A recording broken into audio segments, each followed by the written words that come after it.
Hey, it's you! It's been a long time! I turned around to see my friend from college. According to her, she had moved nearby last month. I was so excited to see her again. We had a casual conversation and I introduced her to my husband, who was shopping with me. Then my friend said happily, "What a surprise! Our kids go to the same school!" What? Kids? It's great that your husband helps out with parenting. I'm so jealous. We actually don't have any kids. What? There was an awkward silence. I had no idea what she was talking about. But other day, my friend told me something so unexpected, and this caused a big rift in our relationship. My name is Mary Miller. I am 33 years old. I have loved drawing since I was a child, and after graduating from college, I went to a design school. Though I got a job at a production company, I was unable to do the work I wanted to do. So I started receiving paid commissions for illustrations online. Then, one of my illustrations got a good response and the requests started pouring in. I began to receive requests for stickers for a messaging app, so I decided to quit the company and began working freelance.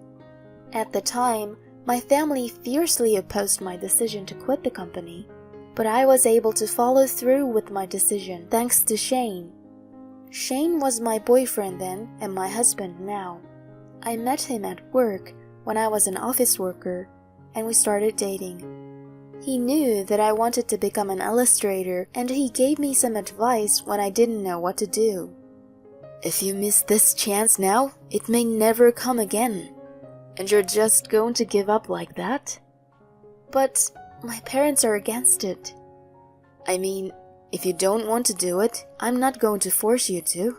But there are people out there who want to do something, but never get the chance, you know? People who don't get a chance? Yeah, but in your case, opportunities came to you by itself. I think it would be a waste to let it go. Shane's words woke me up. He is right when he says opportunities rarely come by itself.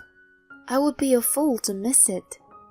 Thus, over the objection of my parents, I quit my job and became a freelance illustrator.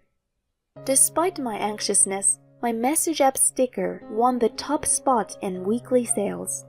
My DMs were flooded with paid commissions, and I quickly surpassed my salary as a company employee. Around then, Shane proposed to me and we got married. I became a married couple with the man I love who supported me when I was struggling. We have been married for 4 years now. We don't have children yet, but we are living happily with each other. Many things have happened in the past 4 years. The characters that I drew have been made into merchandise and picture books. I even collaborated with a store to have the characters' design used on their product packaging. Each time, my husband's smile was even happier than mine. Mary, you're amazing! I went to the store today and saw your illustration on a package of chocolates. They launched today, so I have a bunch of samples here. Samples don't do it. You have to go to the store to buy these. Shane, you're so over the top. No, I'm not. My wife is a popular illustrator, you know. I have to make sure I get these things as your biggest fan. My husband carefully peeled off the package off the chocolates and stuck it on the wall. Tomorrow I'll go buy another kind, he says happily. When I see my husband happy like this, it makes me happy too. Of course, I started this job because I love to draw. Still, without Shane, I wouldn't have been able to do the work I love today. Because of his encouragement, because of his support, he is the reason why I can live my life happily now. I can't thank my husband enough. I want to repay him as much as I can. That's what I thought every day. I haven't had a whole day off recently due to my work, but I finally got everything settled that day. My husband also has the day off tomorrow, so I wanted to go somewhere together. So I immediately suggested that to my husband when he got home. Hey, Shane, do you have any plans for tomorrow? Tomorrow? Why? I thought maybe we could go out together. I work from home, so you always go out for me on your days off, right? Well, I figured you wouldn't get as much done if I was home. Even on his days off, my husband is very considerate of me and leaves the house. I don't care who's there, and I'd be more than happy to see him at home. I can't deny his consideration because he seems to be caring for me in his own way. It's been a long time since we've had a day off at the same time like this. I was eager to go out for a change, so I thanked him. Thank you for always being considerate. I'll pay for everything tomorrow, so why don't we go splurge? Oh, well, tomorrow is a bit... What? You're off work, right? Actually, I have to work on my day off. I'm having a hard time with my current project, so... You never used to have to work on your days off. You must be really busy. Yeah, you know, you make a lot of money, right? So, I thought I'd better not let you down.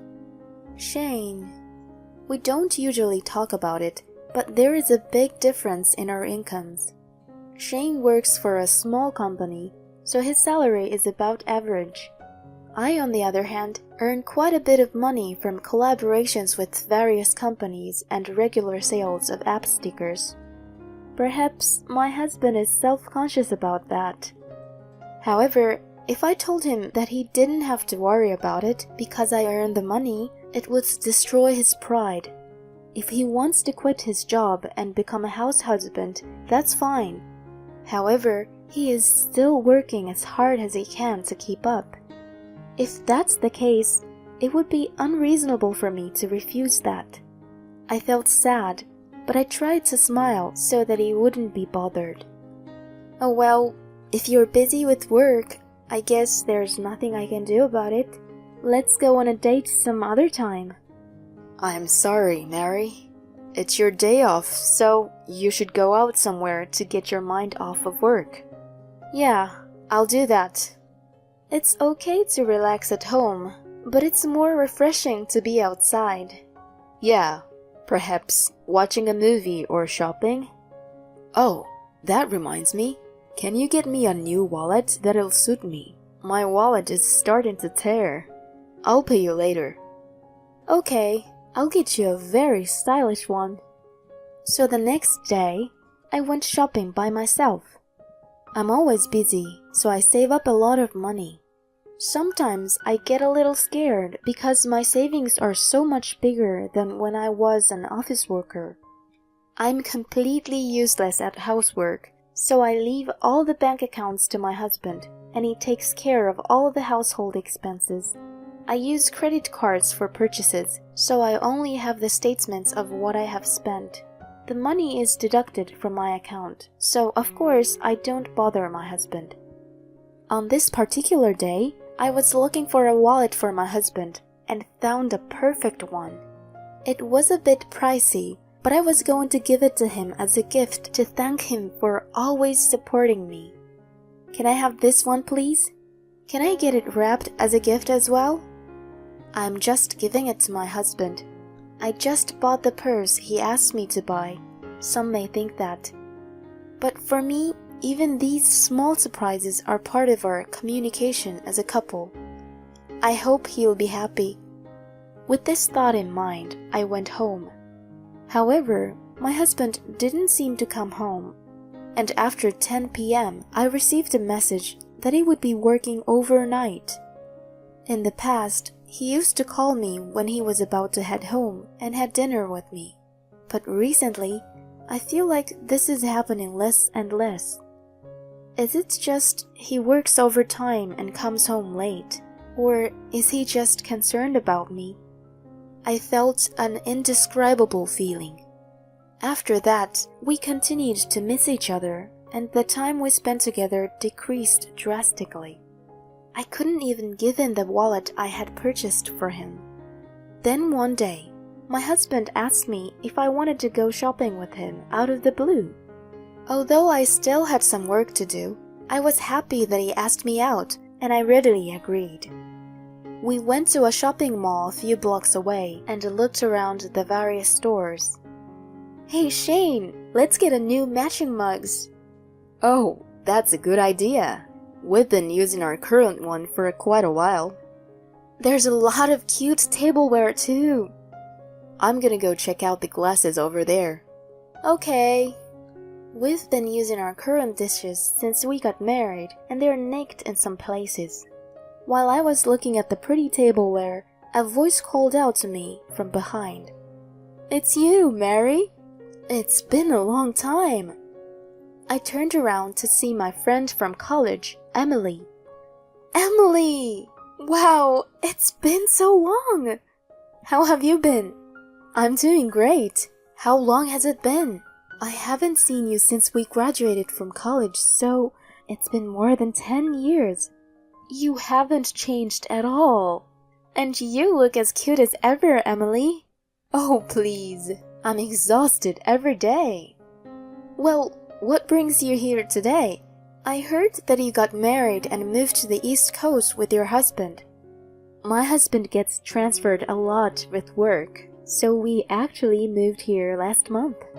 "Oh, I see."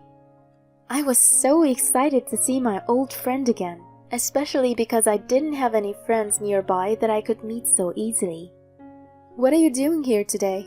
Are you here alone?" Emily asked me, just in time to see my husband coming this way. I called my husband and introduced him to her. "Emily, this is my husband Shane. I've told you about marriage, but we haven't had a wedding, so this is the first time you've seen my husband, isn't it?" My husband smiled at Emily and introduced himself. "Emily has a husband too, so we may be able to be family friends in the future." While I was imagining such a thing, she said happily, "What a surprise! Our kids are in the same school." "What? Kids?" The unexpected statement made me pause for a moment. We don't have a child, so we've never even been to a school. Without noticing my agitation, Emily continued with a smile. "It's great that your husband helps out with parenting. I'm so jealous." Parenting? What do you mean by that?" "It's not every day that a father comes to pick their child up from school. I'm the one who always picks up my kids from school. Your husband is so nice." "Wait a minute. We actually don't have any kids." "What?" There was an awkward silence. I had no idea what she was talking about. I looked at my husband, who had turned pale and was slumped over. I asked Emily why she thought we had a child. She was slightly confused, but started talking. "I saw your husband at my kid's school the other day."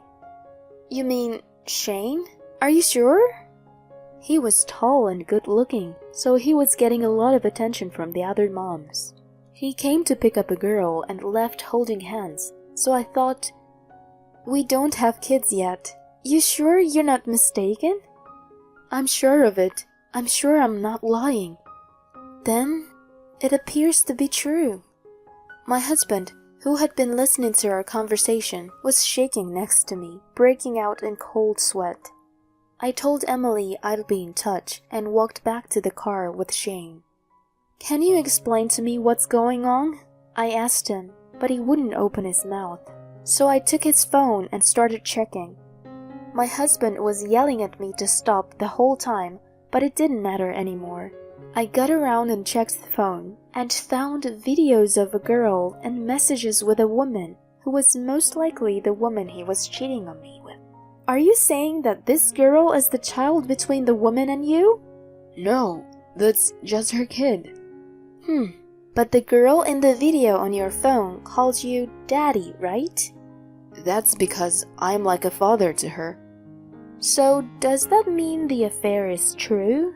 And it's also true that Emily saw you at the school? I questioned him, and Shane nodded silently. At that moment, I felt more anger than sadness. I can't believe it. I can't believe that while I was working so hard, he was deepening his relationship with his affair partner and her child. I can never forgive him. I'll make sure he pays for this. I drove the car to the state office where I picked up the divorce papers and demanded my husband sign them. Here you go. Fill this out right here, right now.